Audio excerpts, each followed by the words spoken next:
The air in the cafe smelled of cinnamon and freshly ground coffee beans, a comforting scent that usually calmed my nerves after a long day of teaching. Today was different. My fingers trembled slightly as I arranged the stack of sign language flashcards on the small round table. Outside, rain pelted against the windows, creating a rhythmic soundtrack to my anxiety. I'd been living in this small coastal town for barely 3 months, still adjusting to life after graduate school, still trying to find my place as the new ASL teacher at Harborview Elementary. "More coffee, Miss Bennett." Marco, the barista, appeared with a steaming pot. His kind eyes crinkled at the corners when he smiled. "Please. And it's Kate," I reminded him, pushing my cup forward. "Just Kate."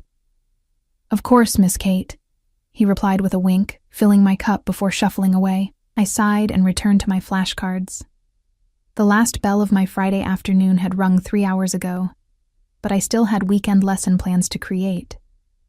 The coffee shop had become my sanctuary, a place where I could work undisturbed, away from my tiny apartment with its temperamental heating and paper-thin walls. Here, nestled in the back corner booth, I was invisible, just how I liked it. The bell above the door chimed. I glanced up automatically, then quickly dropped my gaze as a hush fell over the cafe. A little girl, perhaps 7 years old, stepped inside, clutching a worn teddy bear to her chest. Dark hair hung in neat pigtails around her delicate face, eyes cast down as she moved toward the counter. Behind her, a mountain of a man filled the doorway, broad-shouldered and imposing in a tailored black coat that seemed to repel the rain. Even from across the room, I could sense the power emanating from him. The set of his jaw, the watchful eyes that swept the cafe in one calculating glance. 2 men in dark suits flanked him, scanning every corner, every face. Everyone knew who Victor Moretti was, even newcomers like me. "The usual Mr. Moretti?" Marco's voice had changed, higher and more deferential. Victor nodded once, his hand resting protectively on his daughter's shoulder. "Isabella Moretti." The town whispered about her, the deaf daughter of the most dangerous man on the East Coast, a man whose name was spoken in hushed tones, whose business dealings were never discussed openly, whose reputation inspired both fear and a strange reverence. I tried not to stare, but something about the child caught my attention. The way she stood slightly apart from her father, isolated even in his presence, the way her tiny fingers moved in small, almost imperceptible gestures at her sides, as if she was signing to herself. A habit I recognized, a private language when the world couldn't or wouldn't understand. While Victor exchanged quiet words with Marco, Isabella drifted toward the children's bookshelf near my table. Her fingers trailed along the spines, lingering on a colorful copy of Where the Wild Things Are. When she pulled it from the shelf, a cascade of bookmarks and small paper crafts fell to the floor, scattering around her feet. Without thinking, I slid from my booth and knelt to help gather them. The little girl startled at my sudden appearance, taking a half step backward, clutching her teddy bear tighter. Up close, I could see her eyes, deep brown with flecks of amber, intelligent and wary beyond her years. "Sorry about that," I said, automatically signing as I spoke. It was a professional habit, one I couldn't break even outside the classroom. Her eyes widened, her small hands moved, quick but hesitant. "You know sign?"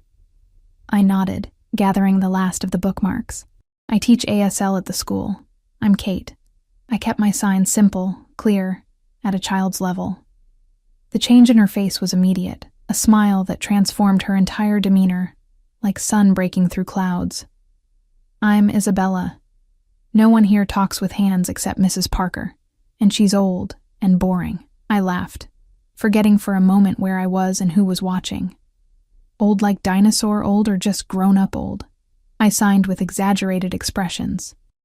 Like she was friends with dinosaurs, Isabella signed, her shoulders shaking with silent giggles, her teddy bear dangling forgotten from one hand. It was only when I felt a shadow fall over us that I realized how quiet the cafe had become. I looked up slowly, my smile fading as I met Victor Moretti's gaze. This close, I could smell his cologne, something expensive and subtle, notes of cedar and amber. His eyes were the same deep brown as his daughter's, but where hers had warmed with laughter, his remained unreadable. "Miss..." His voice was surprisingly soft, an accent I couldn't place, warming the edges of his words. Bennett, I said, rising quickly to my feet. Kate Bennett. You know sign language. It wasn't a question. I teach it at the elementary school, I explained, suddenly very aware of the coffee stain on my cardigan and the messy bun I'd hastily pinned up hours ago. ASL is my specialty. Isabella's hands moved excitedly, tugging at her father's sleeve to get his attention, and I watched as Victor's gaze shifted to his daughter. His expression softened almost imperceptibly as she signed to him. I couldn't help but notice that while he seemed to understand what she was saying, his own signing was limited and stiff. My daughter says you sign beautifully, he translated, though Isabella had said more than that. She doesn't meet many people who can communicate with her properly. That's a shame, I said, surprising myself with my boldness. ASL is such a rich language, especially for children her age. He studied me for a long moment, and I resisted the urge to fidget under his scrutiny. Yes, he finally said. It is. Isabella tugged at her father's sleeve again and signed rapidly, her movements quick and insistent, punctuated with pleading looks. My daughter would like to know if you might join us, Victor said, gesturing to a table in the corner, the best in the house I noticed, with a clear view of both the door and the street outside. For hot chocolate, apparently, the last part came with the barest hint of amusement. It wasn't really a request. Behind him, I could see Marco watching with wide eyes, the other patrons pretending not to listen. Everything in me screamed to politely decline, to retreat to my safe corner with my flashcards and lesson plans. I'd be happy to, I heard myself say instead. Isabella beamed, already skipping toward the table, her teddy bear swinging by one arm. Victor held my gaze for a moment longer, something unreadable flickering in his eyes before he stepped aside to let me pass. The next hour passed in a blur. Isabella was starved for conversation, her small hands flying as she told me about her favorite storybooks, her pet goldfish named Bubble, how she liked drawing but hated the way crayons smelled. I responded in kind, sharing stories about my deaf uncle who had inspired my career, how I made special picture-based flashcards for my youngest students, my collection of stuffed elephants that started when I was about her age. Throughout it all, Victor watched. He sat slightly apart, one leg crossed over the other, his coffee untouched. His men stood nearby, their presence a constant reminder of who he was. Occasionally, Isabella would turn to include her father in our conversation, and he would nod or offer a brief response, but mostly he observed with those dark, assessing eyes. Miss Bennett, he said during a lull as Isabella carefully colored a paper napkin with crayons Marco had brought over. You mentioned you're new to Harborview. 3 months, I confirmed, suddenly self-conscious again. I moved here after finishing my master's program. And how are you finding our little town? I searched for a diplomatic answer. Quieter than I'm used to. A smile tugged at the corner of his mouth. That's one way to put it. Isabella signed something to her father, too quick for me to catch. His expression darkened momentarily before smoothing into careful neutrality. My daughter says your hands make pretty stories, he translated, though again, I suspected she had said more. She has had difficulties with previous tutors. I looked at Isabella, who rolled her eyes dramatically, a surprisingly adult gesture from such a small child. They talk slow like I'm a baby, she signed directly to me. Just because I can't hear doesn't mean I can't understand. People fear what they don't understand. I signed back, simplifying my language for her. Their loss, not yours. She smiled, then glanced at her father. Daddy is learning signs, but he's so slow, and his hands are too big. I bit my lip to keep from smiling, very aware that Victor was watching our exchange closely. I wondered how much he understood. Isabella is very bright, I said aloud, choosing my words carefully. Sometimes the most intelligent children are the most frustrated when adults underestimate them. Indeed. Victor checked his watch. Platinum, I noticed, probably worth more than my yearly salary. We should be going, Isabella. You have violin at 5. She sighed but nodded, gathering her crayons and carefully folded paper napkin artwork. Before standing, she signed quickly to me. Will you be here tomorrow? Same time? I hesitated, glancing at Victor. His face revealed nothing, but there was something in the intensity of his gaze that made my heart beat faster. "If your father doesn't object," I said cautiously. Victor considered me for a long moment. "My daughter has few friends," he said finally. "She seems to have taken a liking to you, Miss Bennet." "Kate," I corrected automatically, then wished I hadn't. "Kate," he repeated, my name sounding somehow different in his mouth. "Perhaps you would consider a more formal arrangement. Isabella's current ASL tutor is, as my daughter pointed out, somewhat behind the times." "Oh, I faltered, caught off guard. "I already have a full teaching schedule. I'm sure we could come to an arrangement that would compensate you adequately for your time." The way he said it made it clear that money was no object. "Say, Tuesday and Thursday evenings? At our home." Isabella was watching me hopefully, clutching her teddy bear to her chest again. I thought about my tiny apartment with its leaking faucets and mounting student loans. I thought about the rumors that surrounded the Moretti family, the whispered stories about Victor's business dealings. I thought about the way the cafe had fallen silent when he entered. I'd need to check my schedule, I hedged. Victor reached into his jacket and withdrew a business card, pressing it into my hand. His fingers brushed against mine. "Warm and unexpectedly gentle. My private number," he said. "Call me tomorrow with your decision." I glanced down at the heavy cream cardstock, embossed with just a name and number. When I looked up again, there was something in his expression that hadn't been there before.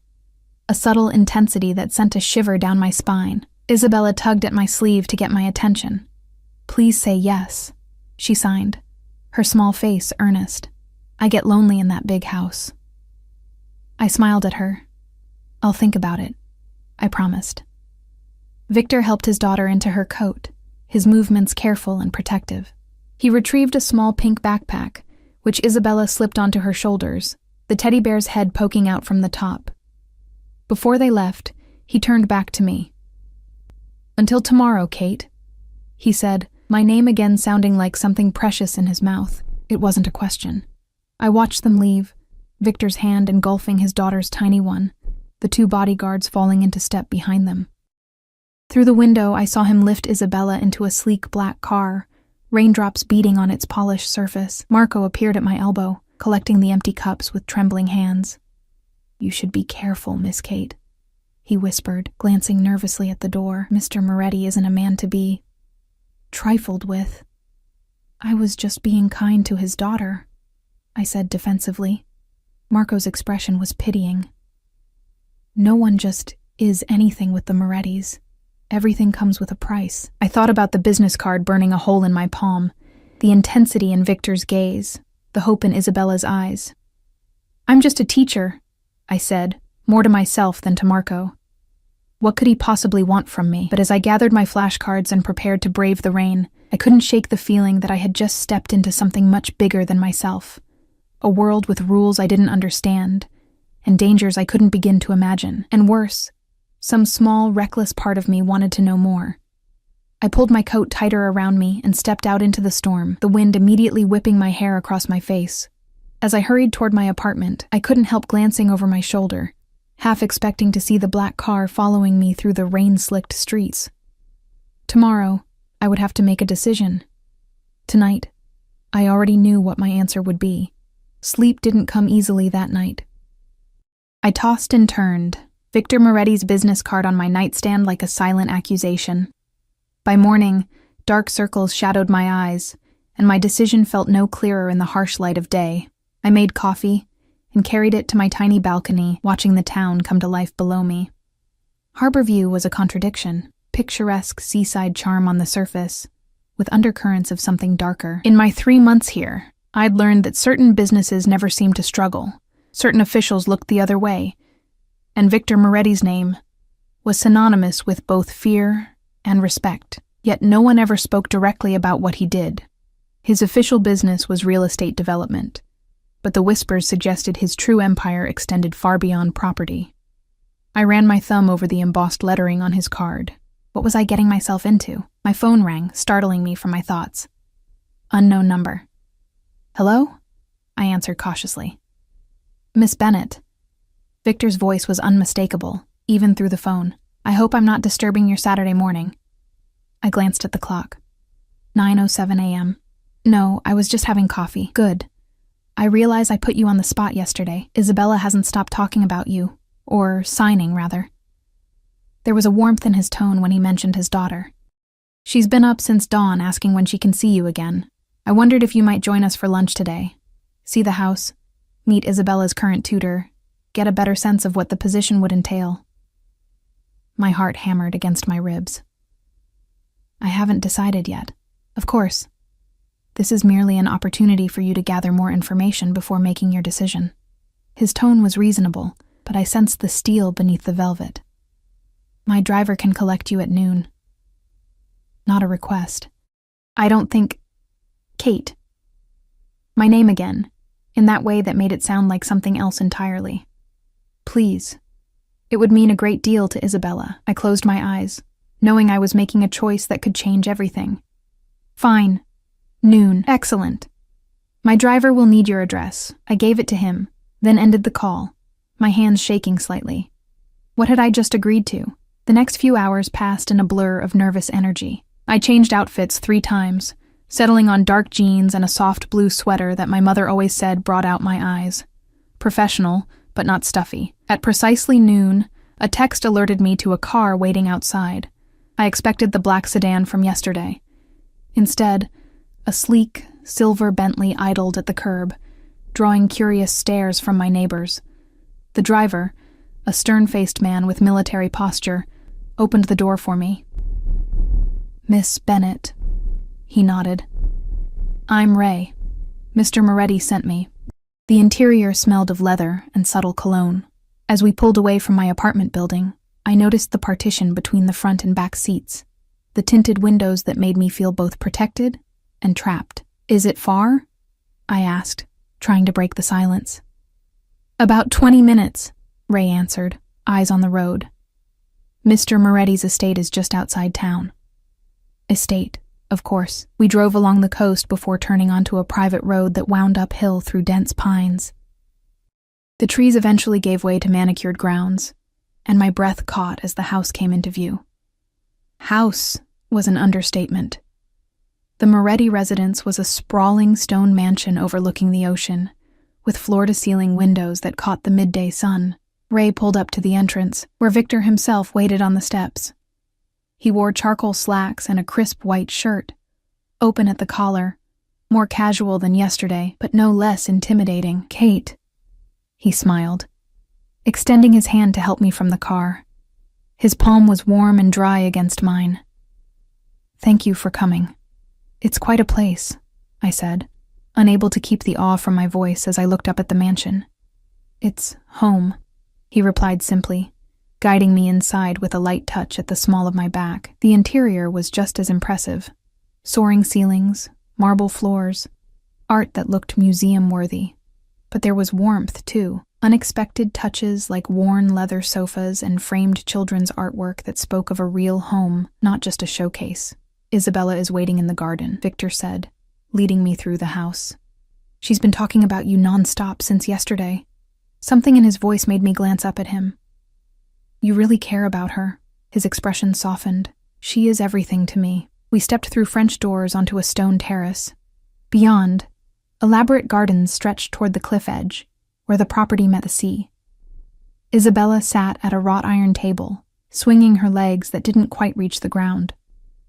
Beside her, a slender older woman watched with a pinched expression as Isabella colored in a picture book. When she saw me, Isabella's face lit up, and she jumped from her chair, rushing toward me. You came, she signed excitedly, bouncing on her toes. I smiled, signing back. Of course. I said I would. The older woman, who I assumed was Mrs. Parker, the current tutor, regarded me with a mixture of curiosity and suspicion. Victor made the introductions, and I shook her hand, noticing how her eyes darted between Victor and me, something calculating in her gaze. Lunch was served on the terrace, chicken nuggets shaped like dinosaurs for Isabella, a light seafood salad for the adults. The conversation flowed more easily than I expected, with Isabella eagerly acting as a bridge between Mrs.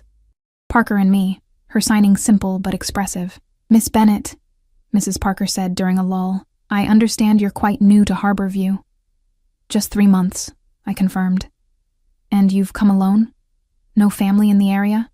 Her tone was conversational, but her eyes were sharp. No, it's just me. My parents are in Ohio, and my brother's in Seattle. Brave girl, she murmured. Moving to a new place where you know no one. Victor, who had been relatively quiet, watching our exchange, finally spoke. Mrs. Parker, perhaps you could show Isabella the new picture books you mentioned earlier. I'd like to speak with Miss Bennett about the potential tutoring arrangement. The older woman's lips thinned, but she nodded, gesturing for Isabella to follow her. Isabella looked disappointed but obeyed, throwing me a quick sign before leaving. Don't let him scare you. He looks mean, but he's not. Once we were alone, Victor refilled my water glass. What do you think of my daughter, Kate? She's remarkable, I answered honestly. Intelligent, curious, frustrated by her limitations. Or rather, the limitations others place on her. She's clearly starved for proper communication. He nodded slowly. And what do you think of me? The question caught me off guard. I don't know you, I hedged. But you've heard things, I'm sure. His eyes held mine, unflinching. Everyone in Harborview has. I swallowed hard. I try not to listen to gossip. Wise, he said, a hint of a smile playing at his lips. But in this case, some of it might be true. He leaned forward slightly. I am a businessman, Kate. Sometimes my business requires firm decisions. I have enemies. That's why Isabella lives such a sheltered life. She seems lonely, I ventured. She is. The admission seemed to cost him something. After her mother died, I became, perhaps, overly protective. How did her mother die? I asked before I could stop myself. His expression darkened. A car accident. When Isabella was 3, the same accident that took her hearing. I'm sorry, I said, meaning it. That must have been devastating for both of you. It was. He was silent for a moment, then continued. Isabella has had a series of tutors, companions, security personnel, but no one who truly connects with her. Until yesterday, when she met you. And I shifted uncomfortably under his intense gaze. Mr. Moretti. Victor, please. Victor, I amended, the name feeling strange on my tongue. I'm just an elementary school teacher. I'm not sure I'm qualified to... You're exactly what she needs, he interrupted. Someone who sees her, not her disability, not her last name, just her. The conviction in his voice was startling. And what about you? What do you need? The question hung between us, loaded with implications I hadn't intended. Victor's eyes darkened, and for a moment, the controlled businessman facade slipped, revealing something raw underneath. Peace of mind, he finally said. Knowing my daughter is happy, that she can communicate with someone who understands her world. I didn't entirely believe him, but I nodded. If I were to agree, we'd need clear boundaries, professional boundaries. Of course. His tone was smooth again, unreadable. I would come twice a week, as you suggested. Tuesdays and Thursdays. 2 hours each session. We would focus on age-appropriate ASL, reading skills, and building her confidence in communication. And your compensation? I named a figure slightly higher than my usual tutoring rate. Victor's eyebrow rose. Double it, he said dismissively. And I'll provide transportation to and from your apartment. I blinked, thrown by his generosity and the casual display of wealth. That's not necessary. It is to me. His tone brooked no argument. Isabella's safety is paramount, and by extension now yours is too. A chill ran down my spine. What does that mean? Victor's expression was grave. It means that once you enter our lives, Kate Bennett, certain precautions become necessary. There are people who would use any connection to me or my family as leverage. You're scaring me, I admitted. Good, he said simply. Fear keeps people alert, but don't worry. No harm will come to you under my protection. Under his protection. The phrase echoed in my mind, both reassuring and alarming. I was about to respond when Isabella burst back onto the terrace, her face animated as she signed rapidly to her father. Can I show Kate my room, please?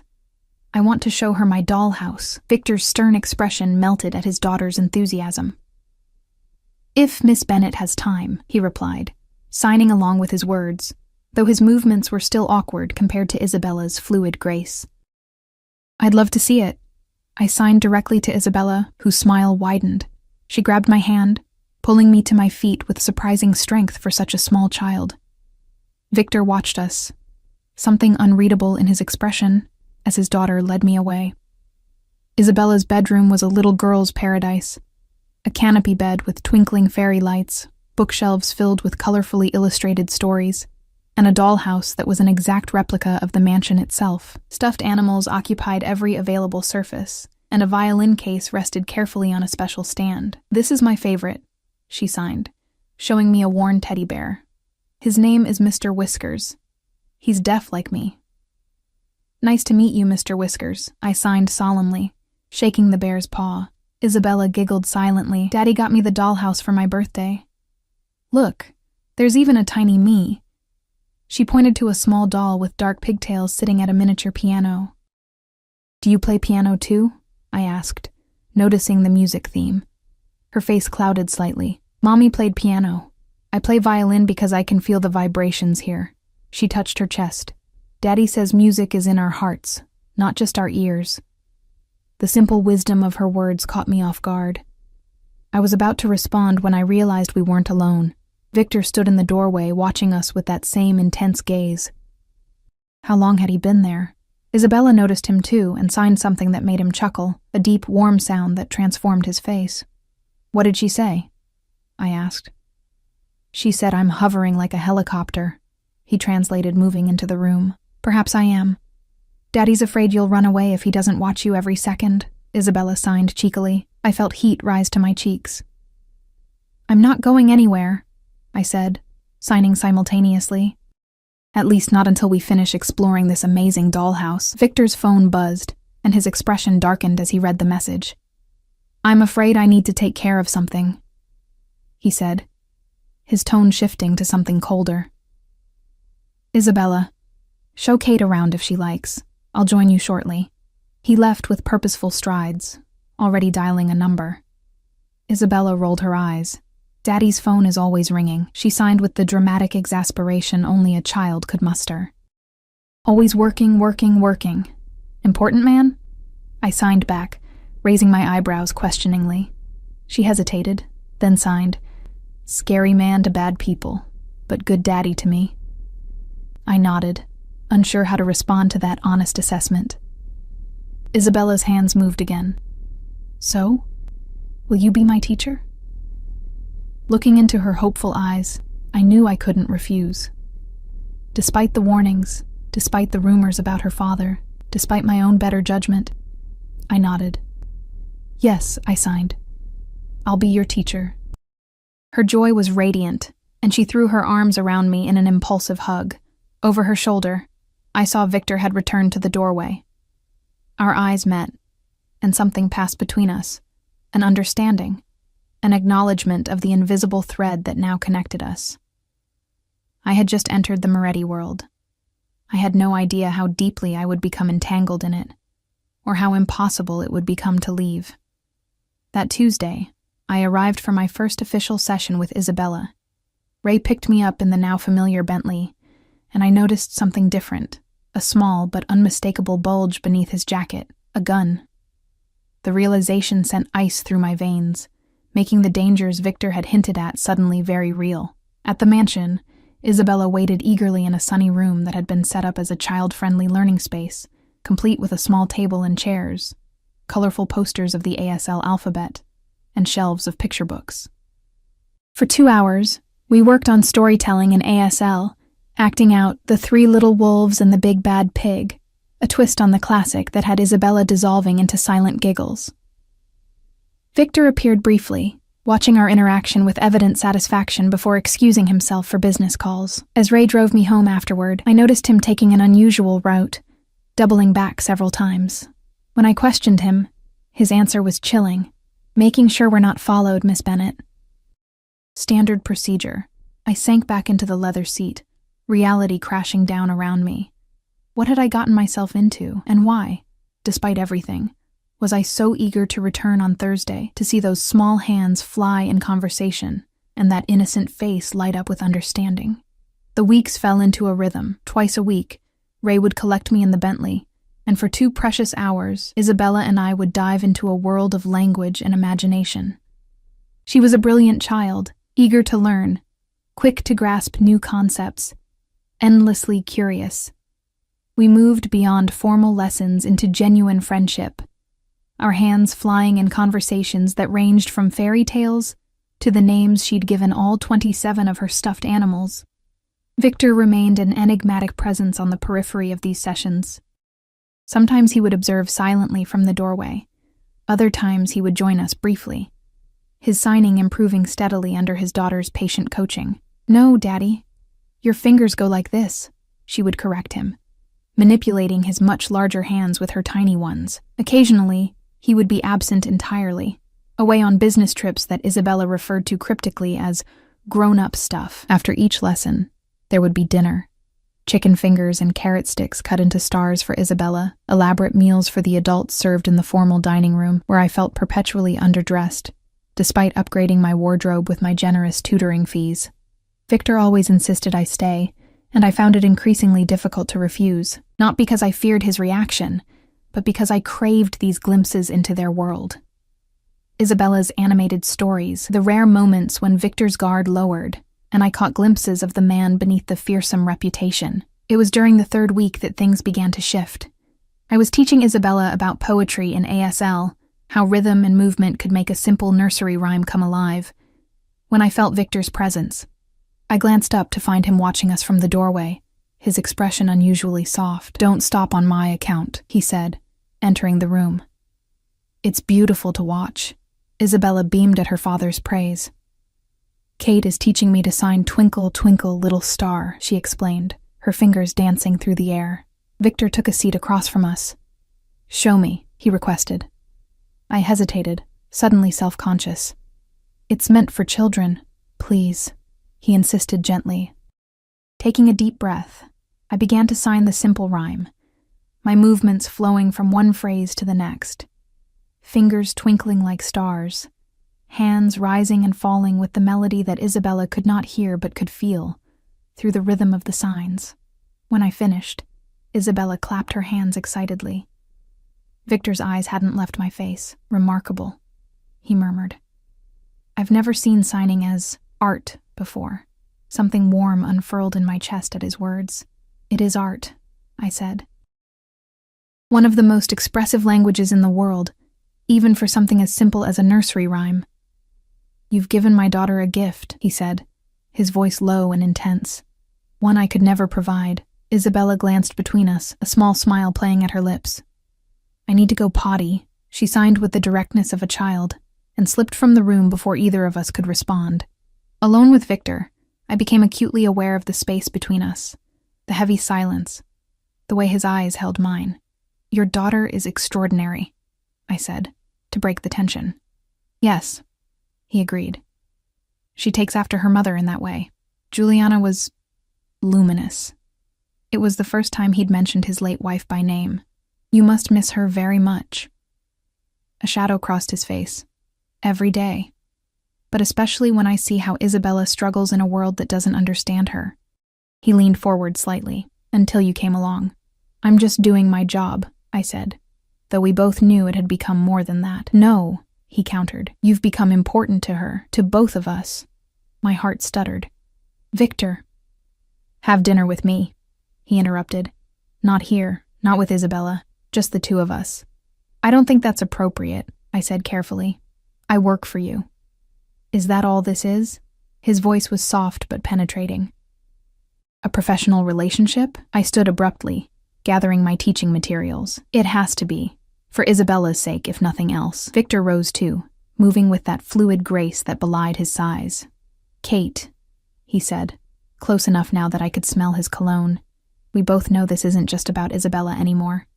Before I could respond, Isabella bounced back into the room, holding a picture book she wanted to show me. The moment passed, but something had shifted. A line had been drawn, and I wasn't sure how long either of us would respect it. That night, I couldn't sleep. I paced my small apartment, replaying Victor's words, the intensity in his eyes. What was I doing? Getting involved with Victor Moretti was dangerous in ways I couldn't even comprehend. I was just a teacher from Ohio, out of my depth in a world of power and secrets. My phone buzzed with a text, unknown number. Think about what I said. V. I stared at the screen, my thumb hovering over the delete button. Instead, I saved the number to my contacts. The next morning at school, I was distracted, earning curious looks from my young students as I fumbled through lessons I usually taught with confidence. During my lunch break, I retreated to the faculty lounge, hoping a cup of terrible coffee would clear my head. "Miss Bennett?" I looked up to find Principal Harris in the doorway, his expression uncomfortable. "Could I see you in my office?" My stomach dropped. Had someone seen me getting into Victor's car? Was my tutoring job somehow against school policy? In his office, Principal Harris closed the door carefully before speaking. "I received a call this morning, from Victor Moretti." I froze. "What?" "He's made a substantial donation to our special education department, specifically for ASL resources." Harris adjusted his glasses nervously. "He mentioned your name, said you'd inspired him to support deaf education." Relief washed over me, followed by confusion. "I didn't know anything about this. $100,000, Miss Bennett." Harris looked both impressed and terrified. "With the stipulation that you oversee how it's spent." I sat back, stunned. "I don't understand." "Mr. Moretti is an influential man in this community," Harris said carefully. "If he's taken an interest in our ASL program, in you, I strongly suggest you accept this opportunity." The implication was clear. Don't cross Victor Moretti. Even here, in what I'd thought was my separate, safe world, his influence reached. I nodded numbly and left the office, my thoughts in turmoil. Outside, the parking lot was filled with children enjoying their lunch break in the autumn sunshine. Among the minivans and sensible SUVs, a sleek black Maserati stood out like a panther among house cats. Leaning against it, arms crossed, was Victor. My heart jumped to my throat as I approached him. "What are you doing here?" "I wanted to see where you work," he said simply, his eyes taking in the modest brick building behind me. "I hope you don't mind about the donation. Isabella mentioned your classroom needed better resources." $100,000, Victor. I kept my voice low, aware of the curious stares from passing students. "That's not a donation. It's a what, Kate?" His voice held a dangerous edge. I swallowed hard. "A gesture I don't know how to interpret." His expression softened marginally. "Then let me be clear. I want to support your work here because it matters to Isabella, and because it matters to you." "And last night?" I challenged. "What was that about?" Victor glanced around, then opened the passenger door of his car. "Get in. Please. Just for a moment." Against my better judgment, I slid into the butter-soft leather seat. Victor joined me, closing the door to seal us in a bubble of privacy, the tinted windows shielding us from prying eyes. "Last night," he began, his voice low and intent, "was about the fact that I haven't been able to stop thinking about you since the moment you knelt to help my daughter in that cafe." He turned to face me fully. "I know it's complicated. I know who I am makes it even more so. But I'm not a man who denies himself what he wants, Kate." My pulse raced. "And you want me?" "Yes." The single word held such conviction it stole my breath. "But I need you to want this too, freely, without pressure." I laughed, a short, disbelieving sound.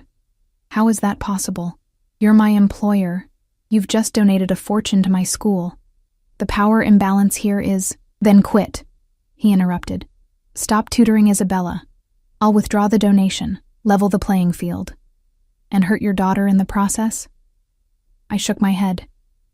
"I won't do that." Victor studied me, something like admiration in his gaze. "That's why I—" He stopped himself.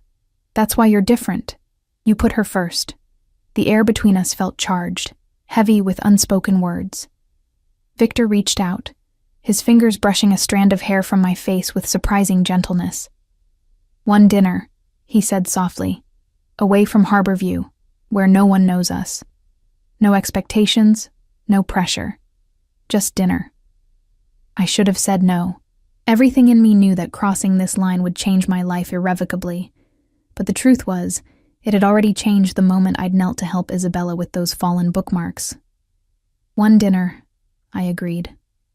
But I drive myself, and Isabella can never know. A slow smile spread across his face, transforming his features. Friday.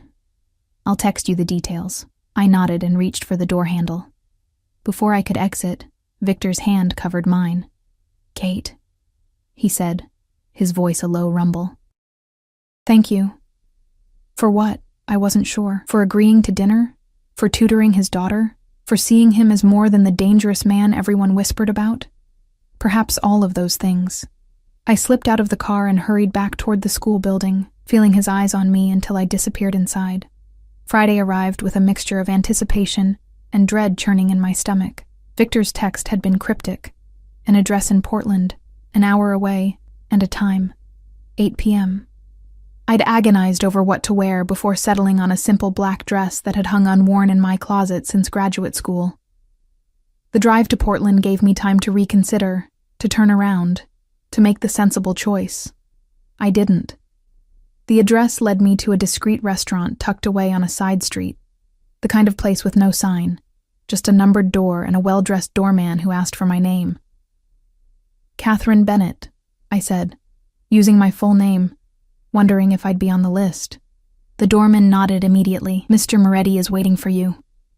The interior was intimate. Dark wood, soft lighting, well-spaced tables ensuring privacy.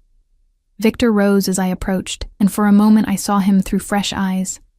Away from his mansion, away from his security detail, dressed in a perfectly tailored charcoal suit, he looked less like a Mafia boss and more like what he pretended to be. A successful businessman with old-world charm. You came, he said, taking my hand and pressing a kiss to my knuckles in a gesture that would have seemed affected from anyone else. I said I would. I slid into the seat he held for me. Though I'm still not sure this is a good idea. The best ideas rarely are. Victor signaled for wine. You look beautiful, Kate. The evening unfolded with surprising ease. Victor was an attentive listener, drawing out stories of my childhood in Ohio, my deaf uncle who'd inspired my career, my dreams for the future. In turn, he shared carefully edited tales of growing up in a traditional Italian family in Boston, his early business ventures, the whirlwind romance with Juliana. She was a concert pianist, he told me, swirling the ruby liquid in his glass. The first time I saw her, she was playing Chopin at a charity event I had no interest in attending. I stayed until the very end, just to meet her. How romantic, I said, meaning it. I was a different man then, Victor admitted. Younger, more impetuous. And now? His eyes met mine over the rim of his glass. Now I know exactly what I want, and I'm willing to wait for it. The implications of his words hung between us, charged with possibility. Our conversation drifted to safer topics. Isabella's progress, her upcoming 7th birthday, her dream of getting a puppy that Victor was reluctant to fulfill. I told her maybe when she's older, he sighed. She signed back that I always say that about everything. I laughed. She has your stubbornness, that's for sure. By the time dessert arrived, I had almost forgotten who he was, what he did, the warnings that followed his name like shadows. Almost. Until his phone buzzed, and the mask slipped. He glanced at the screen, and his expression hardened into something cold and dangerous. Excuse me for a moment, he said, his voice tight as he rose from the table. I watched him step outside, his back rigid, gesturing sharply as he spoke to someone on the phone. Through the window, I could see the transformation, from the charming dinner companion to the man whose name made people lower their voices in fear. When he returned, the chill hadn't entirely left his eyes. I apologize for the interruption, he said, his accent thicker than before. Business that couldn't wait. Is everything all right? I asked cautiously. It will be. The certainty in his tone sent a shiver down my spine. Don't worry. But I did worry. In that moment, reality crashed back. Who he was, who I was, the gulf between our worlds. I should go, I said, placing my napkin beside my half-eaten dessert. Victor studied me. It's getting late, understanding dawning in his eyes. You saw it, didn't you? The other side of me. I didn't deny it. I'm not naive, Victor. I know your business isn't just real estate. And does that frighten you? He asked, his voice soft but intense. Yes, I admitted. It should frighten anyone with sense. He reached across the table, taking my hand in his. His palm was warm, strong, the fingers that traced circles on my wrist both gentle and possessive. I would never let that part of my life touch you, Kate. Or Isabella. Everything I do to keep us safe. Us. As if I was already part of his carefully guarded inner circle. I need to think, I said, pulling my hand away. This is complicated. Victor nodded, accepting my retreat with surprising grace. I understand. Take all the time you need. He signaled for the check. May I at least walk you to your car?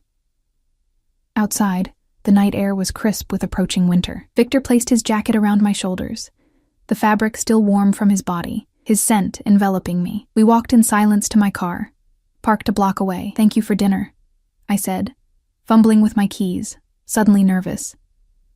Kate. Victor's voice stopped me. He stepped closer, one hand coming up to cup my cheek, his touch feather-light. I meant what I said. Take all the time you need, but know this. I am not a patient man by nature. For you, I'm trying to be. Before I could respond, he leaned down and brushed his lips against mine. A kiss so gentle it was barely there. Yet it burned through me like fire. Then he stepped back, his expression unreadable in the dim street lighting. Drive safely, he murmured, and turned to walk away. I drove home in a daze, my lips still tingling, my thoughts a chaotic tangle of desire and doubt. What was I doing?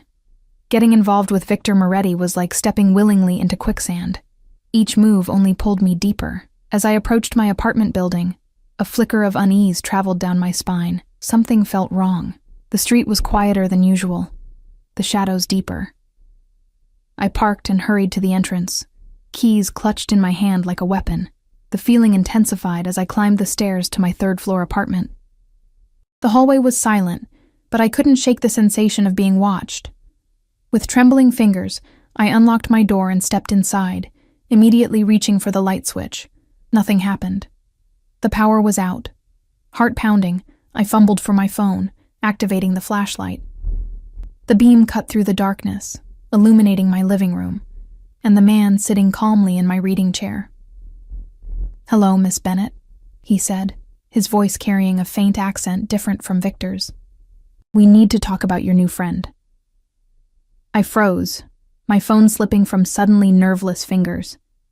The light spun wildly across the floor before settling at an angle that cast long, distorted shadows across the walls. The man remained seated, seemingly unconcerned by my presence or my fear.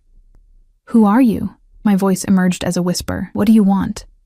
He leaned forward, catching the edge of the light.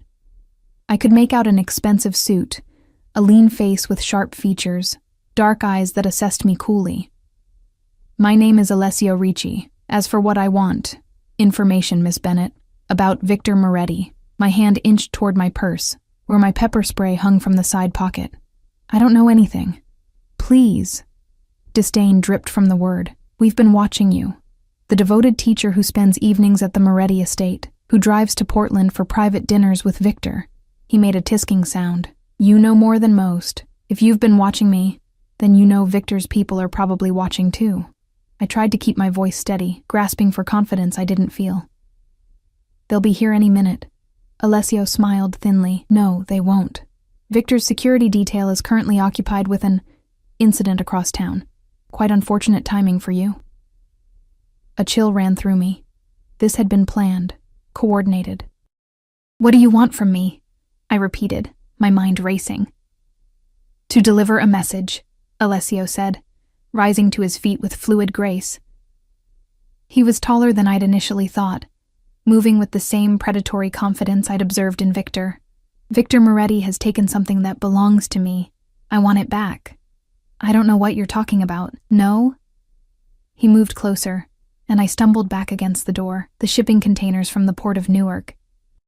The ones he intercepted last month. Tell him I want my property returned, or there will be consequences." "I'm just his daughter's tutor," I insisted, panic rising in my throat. "I don't know anything about his business."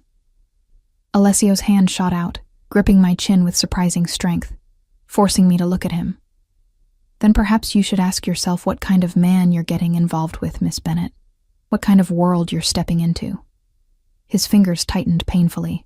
Victor Moretti is not what he seems. Neither are you, I managed, jerking my face away from his grasp. Breaking into a woman's apartment, threatening her. What kind of man does that make you? Something flashed in his eyes, anger, perhaps respect. A practical one. He stepped back, straightening his already immaculate suit. You have 48 hours to deliver my message. After that, our next conversation won't be nearly so pleasant. And if I go to the police? He laughed, the sound devoid of humor. By all means, I'm sure they'd be very interested in learning about Victor's businesses, and yours. I don't have a business, I protested. No? Taking money from known criminals doesn't count? Alessio raised an eyebrow. The hefty deposit in your bank account might suggest otherwise to the authorities. My mouth went dry. The tutoring money. 48 hours, he repeated, moving toward the balcony door I hadn't even realized was open. Oh, and Miss Bennet? I wouldn't mention this conversation to Victor just yet. Men like us tend to overreact when our possessions are threatened. With that, he slipped out into the night, leaving me trembling in my darkened apartment. I spent the next hour checking locks, peering out windows, jumping at every sound. Eventually, the power flickered back on, cut deliberately, I now realized, to facilitate Alessio's entrance. I considered calling the police, but what would I say? That a man had threatened me on behalf of a rival criminal organization? That I was somehow caught between warring factions I knew nothing about? Instead, I called the one person I could think of. Ray, I said when he answered. It's Kate Bennet. I need to talk to Victor. There was a pause. It's nearly midnight, Miss Bennet. It's important, I insisted. Please. Another pause. I'll see if he's available. 10 minutes later, my phone rang. Kate?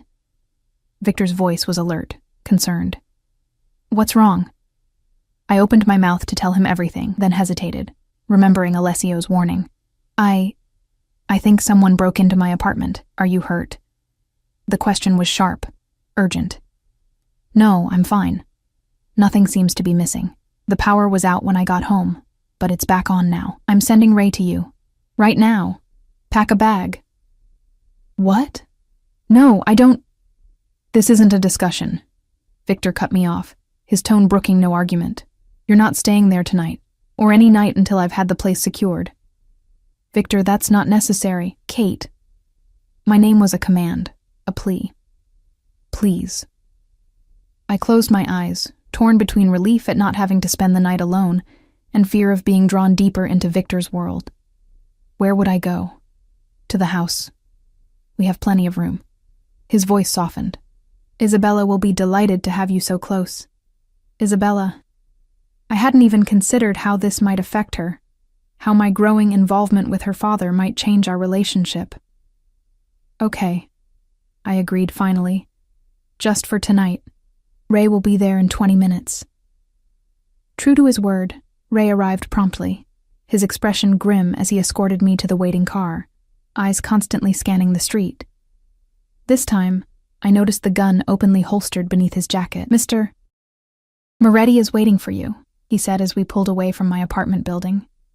The drive to the Moretti estate passed in tense silence.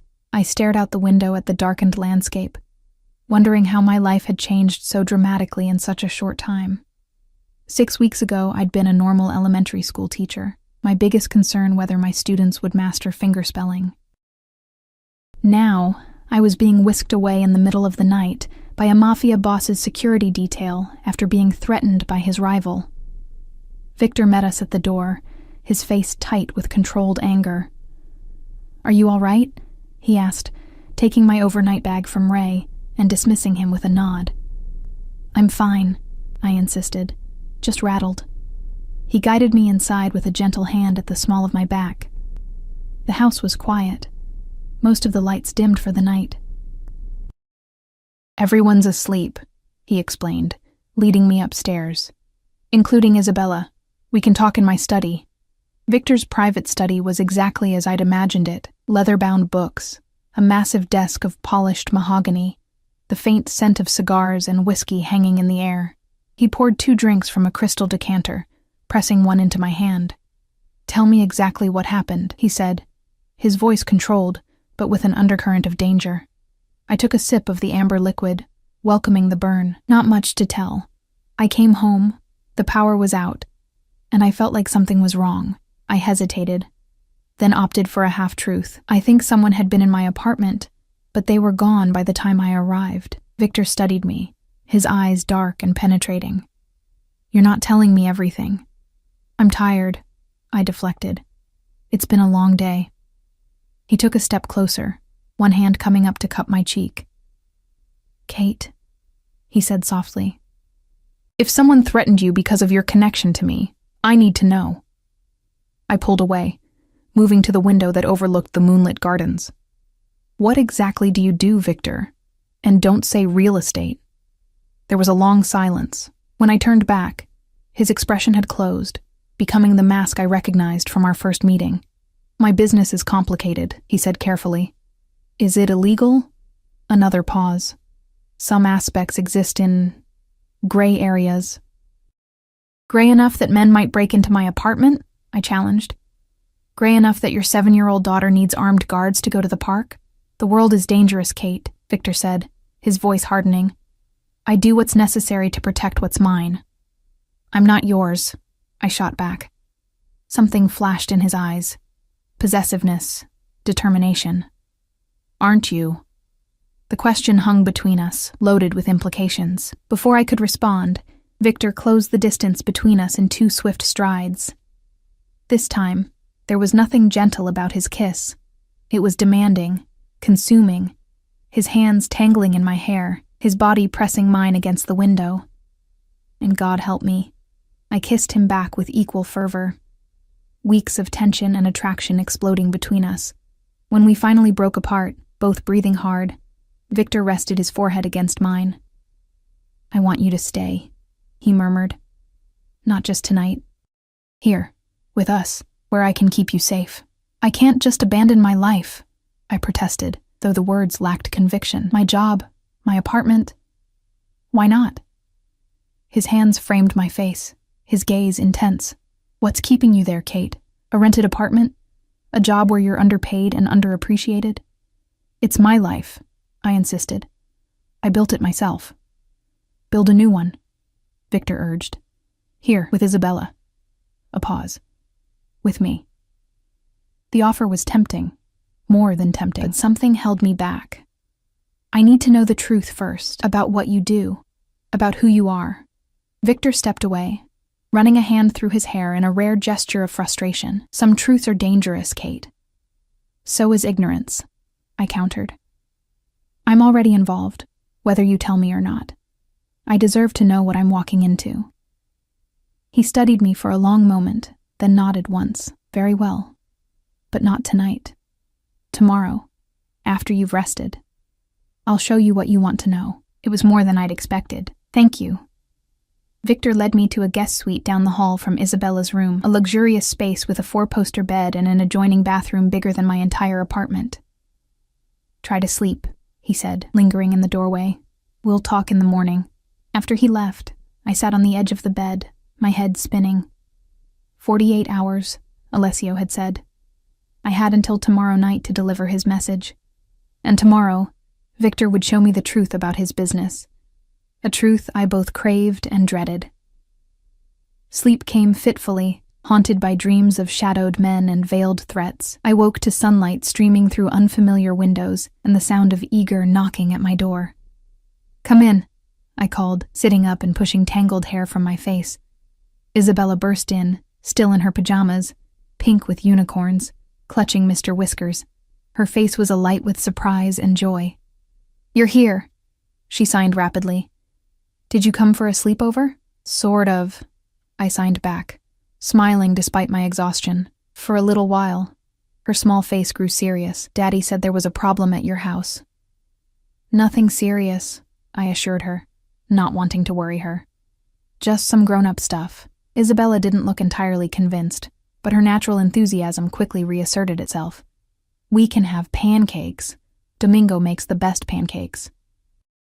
"He puts chocolate chips in them shaped like Mickey Mouse," I laughed. her excitement infectious. Sounds delicious. Let me shower first, okay?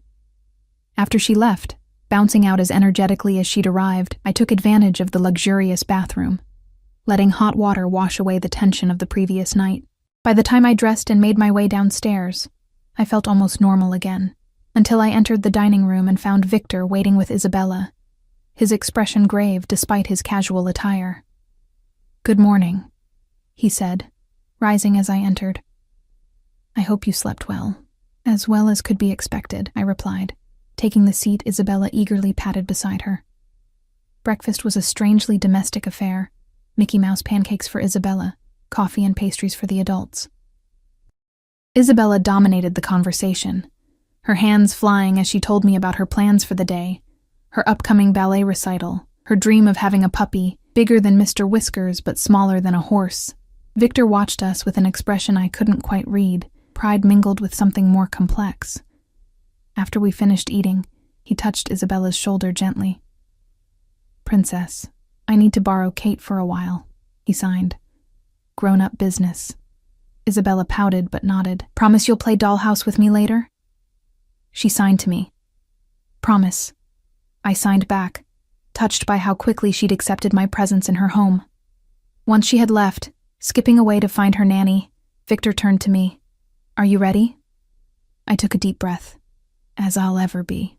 He led me to the garage, a cavernous space housing a collection of luxury vehicles. We took an understated black SUV, with Ray driving and another security man in the passenger seat. No one spoke as we wound through the wooded estate grounds and onto the main road. "Where are we going?" I finally asked. "The harbor," Victor replied. "I want you to see what I really do." We drove to a section of the waterfront I'd never visited, a commercial area with warehouses and shipping containers. Ray pulled up to a nondescript building with a small sign, Moretti Imports. Inside, it looked like any business office: reception desk, conference room, employees at computers. Victor greeted several by name as he led me through to a secure door that required both a keycard and fingerprint scan. "This is the heart of my operation," he said, as the door swung open, revealing a large open space filled with crates and workers in white lab coats. "Pharmaceuticals? Drugs?" I asked, alarmed. "Medicine," Victor corrected. "Life-saving drugs that American pharmaceutical companies price beyond the reach of ordinary people. We import them from countries where they're manufactured at a fraction of the cost." He led me through the facility, explaining the operation: generic cancer drugs from India, insulin from Canada, medications for rare diseases sourced from Europe, all distributed through a network of independent pharmacies at prices far below market rate. "It's not exactly legal," he admitted. "But it's not what you're thinking either. We don't deal in narcotics or addictive substances, just medications people need to survive but can't afford." "Then why all the security? The guns? The rival threatening me in my apartment?" I blurted out, then immediately regretted it. Victor stopped short. "What rival?" His voice had gone dangerously soft. I closed my eyes briefly, realizing my mistake.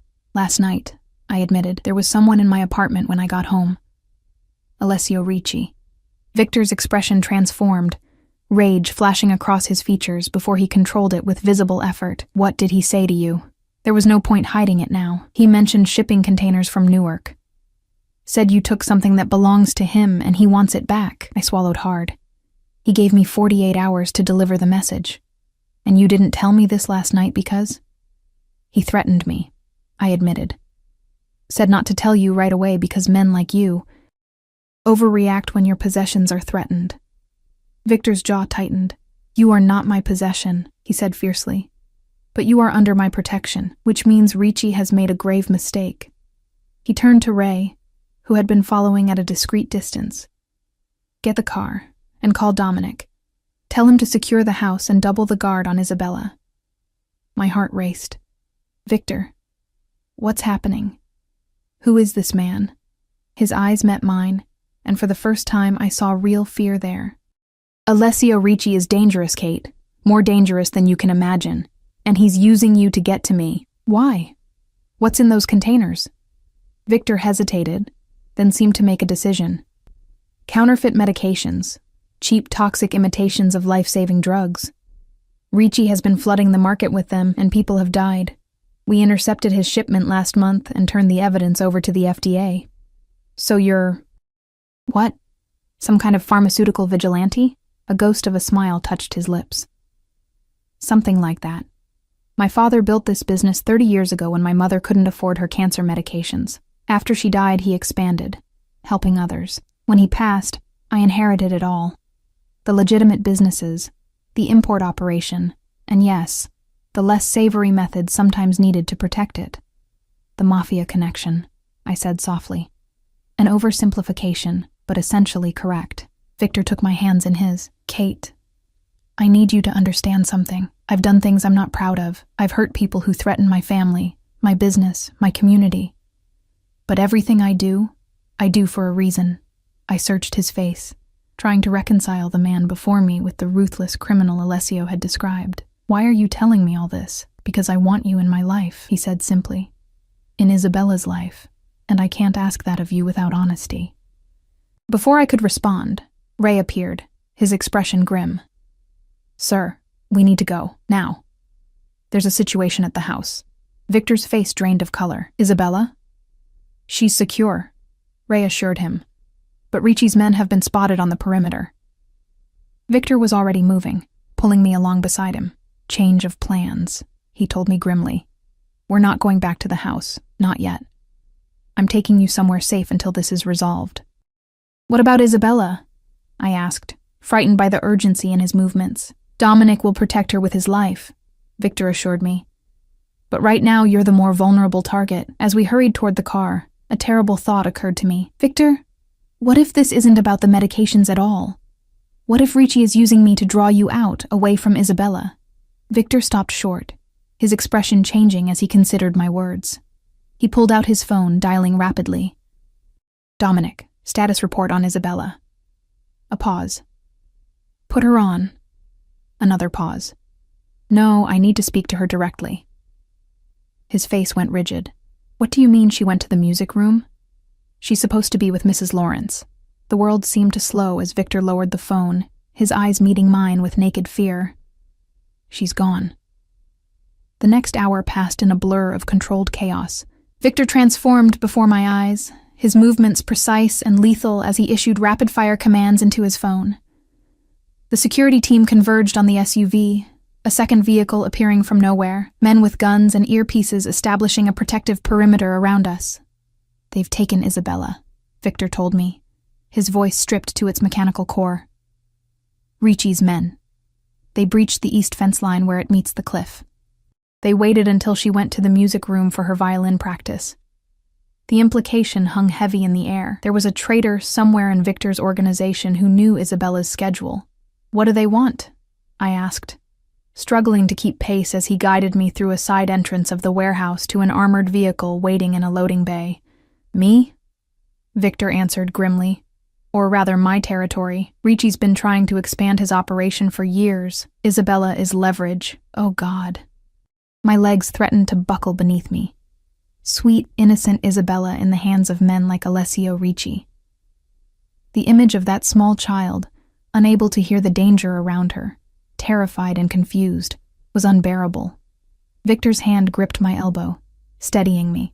I'm going to get her back, he said with absolute conviction.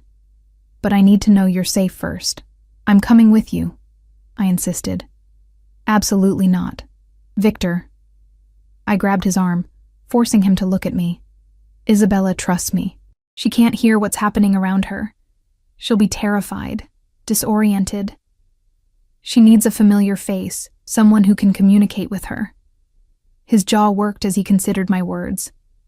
It's too dangerous. I'm already in danger, I countered. Let me help. She's just a little girl, Victor. She needs me. For a moment, I thought he would refuse. Then something shifted in his expression.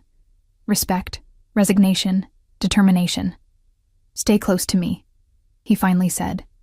Do exactly as I tell you. If this goes wrong, it won't, I interrupted, with more confidence than I felt.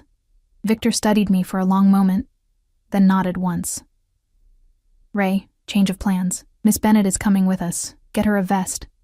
Minutes later, I found myself in a bulletproof vest that felt impossibly heavy, wedged between Victor and Ray in the backseat of the armored SUV. Victor's phone rang, and he answered immediately, putting it on speaker. "Moretti." Alessio's smooth voice filled the car. "I believe I have something precious of yours." Victor's knuckles whitened around the phone, but his voice remained controlled. "If you harm her, Ricci, I swear to God." "Your daughter is perfectly fine," Alessio cut him off. "For now. Frightened naturally, but unharmed.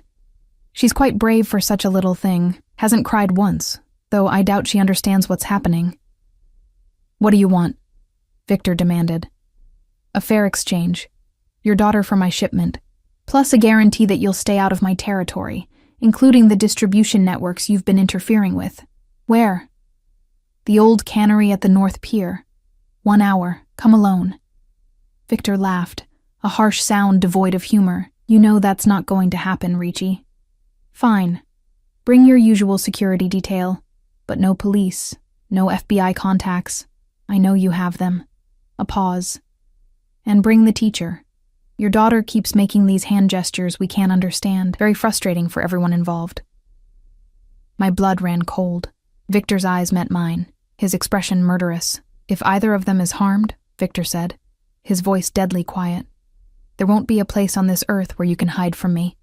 1 hour, Alessio repeated and hung up. The car accelerated, merging onto the coastal highway.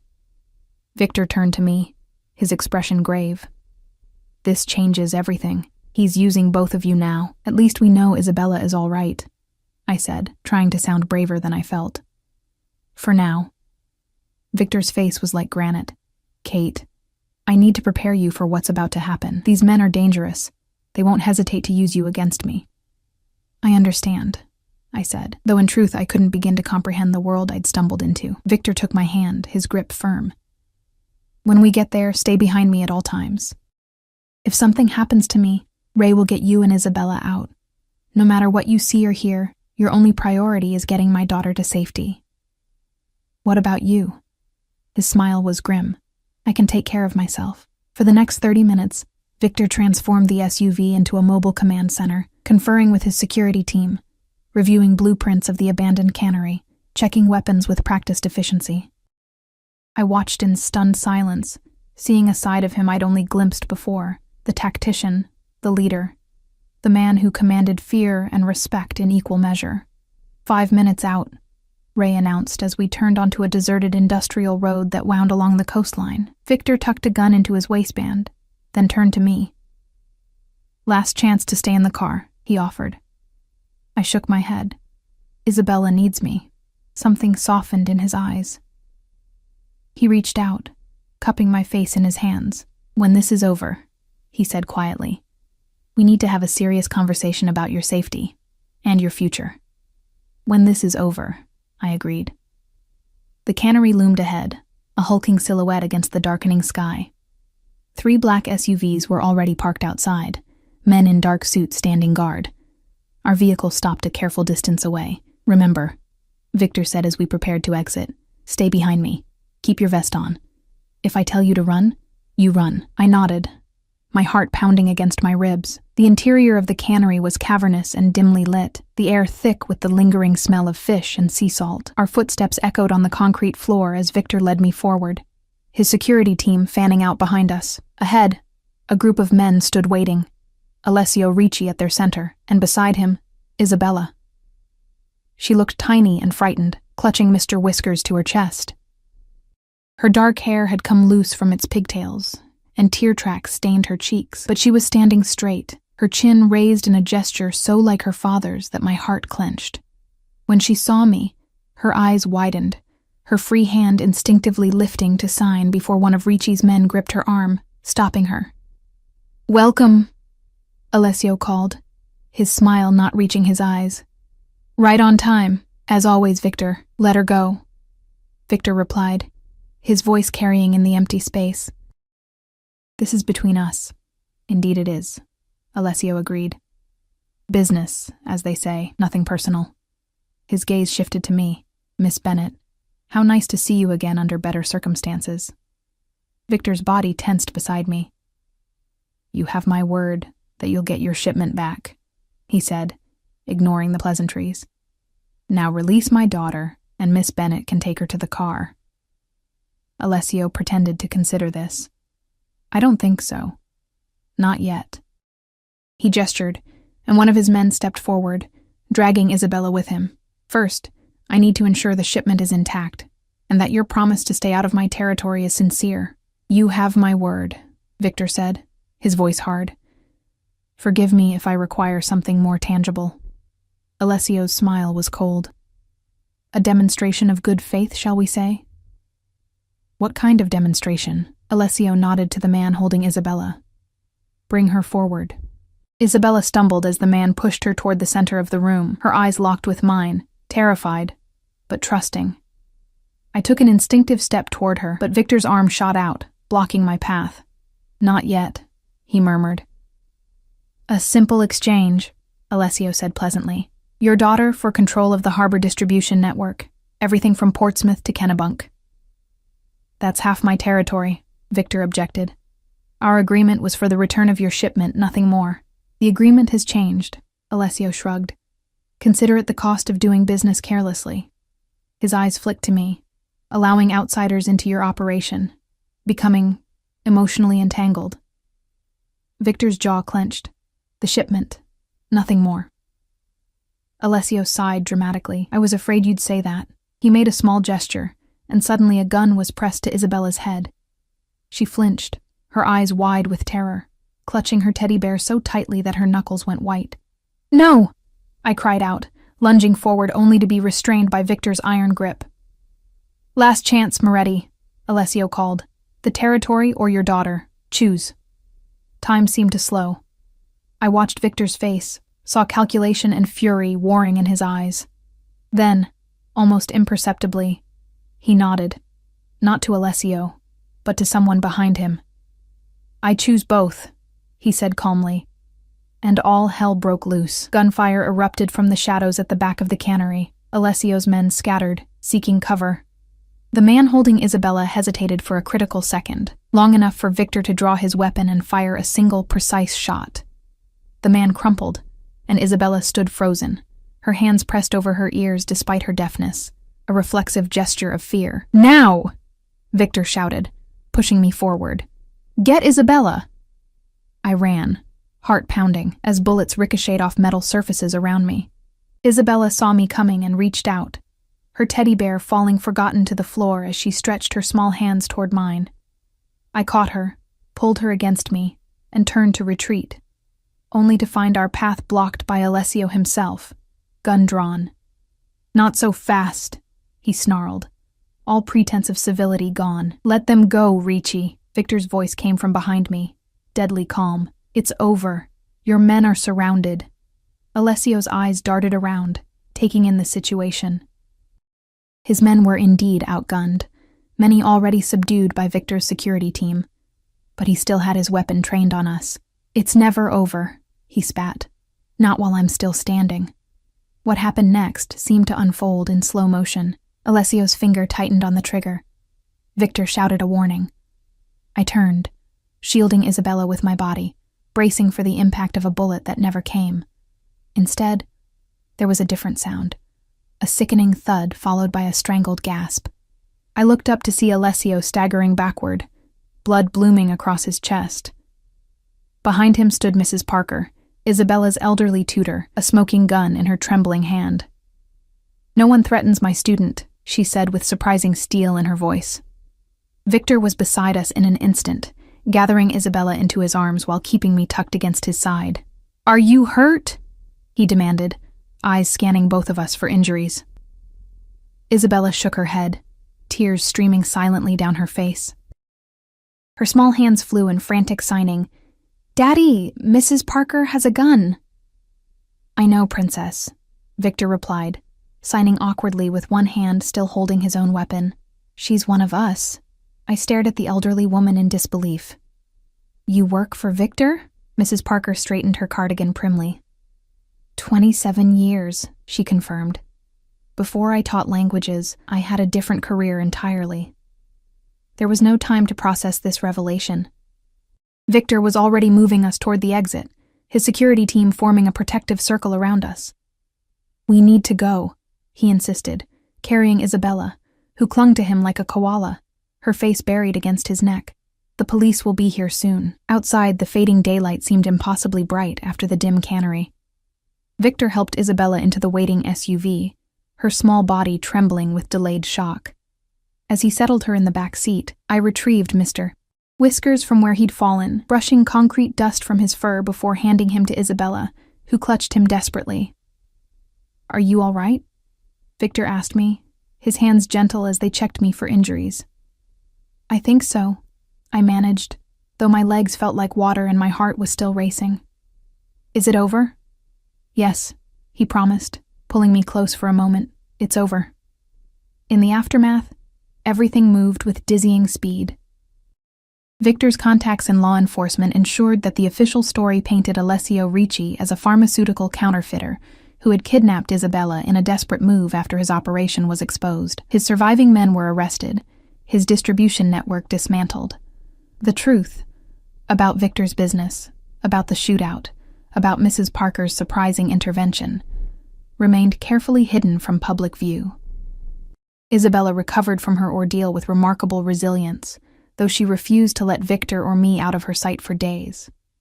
Her nightmares, when they came, were soothed by our joint presence. Victor's strength and my signs communicating safety in the darkness. "The bad men can't get me," she would sign, her small fingers trembling in the moonlight filtering through her bedroom curtains. "Never," I would promise. "Your daddy and I won't let anyone hurt you." "You'll stay?"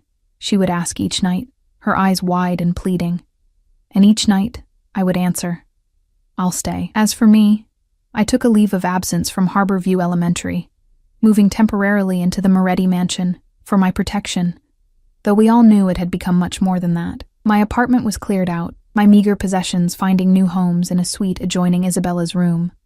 1 week after the cannery incident, Victor found me in the library, curled in a window seat overlooking the moonlit gardens. Isabella had finally fallen asleep after a particularly difficult night, and I had retreated here to think, to process, to decide. "Can't sleep?" Victor asked softly, joining me on the cushioned bench. I shook my head. "Too much on my mind. Second thoughts?" His voice was carefully neutral, but I could hear the tension underneath. "Not exactly." I turned to face him fully. "Just trying to reconcile everything. Who you are, what you do, who I am, and what I've become a part of." Victor was silent for a long moment. "I told you once that my business exists in gray areas," he finally said. "That was partially true, but there are parts of it that are undeniably dark, Kate. I won't pretend otherwise. I know. And yet you're still here." "I am," I acknowledged, "for Isabella and for you." His hand found mine in the darkness, our fingers intertwining. "I can't change who I am," he said quietly. "What I've built, the responsibilities I carry, but I can promise you this. You and Isabella will always be protected. Always be my priority." "Is that enough?" I wondered aloud. Living in this world, always looking over our shoulders, always wondering when the next Alessio Ricci might appear? Victor's thumb traced circles on my palm. "I don't know," he admitted. "That's for you to decide." I thought about Isabella, her bravery, her intelligence, her need for someone who could truly understand her. I thought about Victor, the dangerous man with tender hands, the criminal with a moral code, the father who would burn the world to keep his daughter safe. And I thought about myself, the teacher who had walked unknowingly into a Mafia war and somehow found a family in the process. "I want to stay," I said finally, "but I have conditions." Victor's eyebrow rose. "I'm listening." "No more secrets. I want to know everything, about your business, your enemies, the risks we face." He nodded slowly. "All right.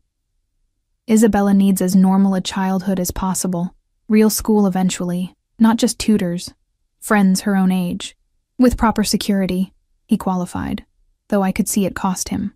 "And I go back to teaching," I continued. "Maybe not at Harborview, but somewhere.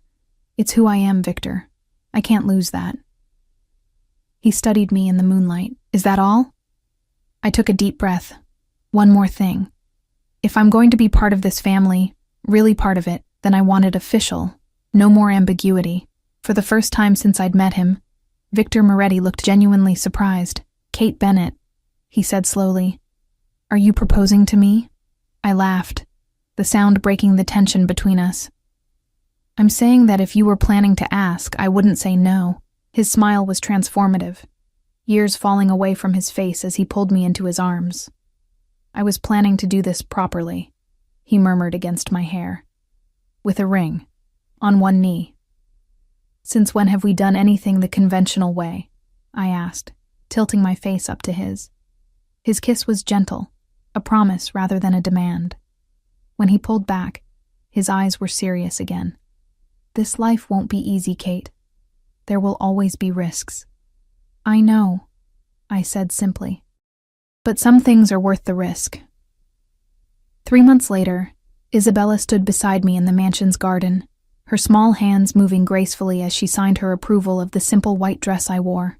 You look like a princess, she signed, her eyes bright with excitement. Daddy's going to cry. I bet you $100. I'm not taking that bet. I signed back with a smile. How do you feel about all this? I asked, suddenly anxious. Me joining your family officially. Her smile was radiant. You've been my family since the day you talked to me with your hands when everyone else just stared. As Victor waited for me under an arch of white roses, his face solemn, but his eyes alight with a happiness I'd never seen before, I thought about the strange path that had led me here. From a chance encounter with a deaf child everyone avoided, to becoming the wife of the man everyone feared.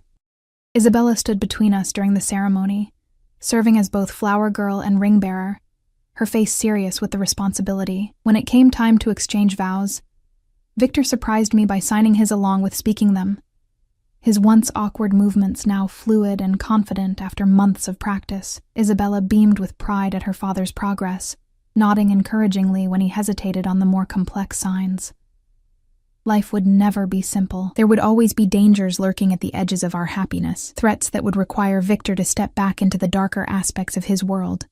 But there would also be this, Isabella flourishing in her new school where I'd helped establish a robust ASL program, her circle of friends growing as she gained confidence, the Children's Language Center I had founded with Victor's support, teaching infants and toddlers to sign before they could speak, and Victor himself, who continued to walk the line between legitimate businessman and something more complicated, but who now had a family that anchored him to his better nature. As he slipped the ring onto my finger and sealed our union with a kiss, I felt Isabella's small hand slip into mine, completing our circle.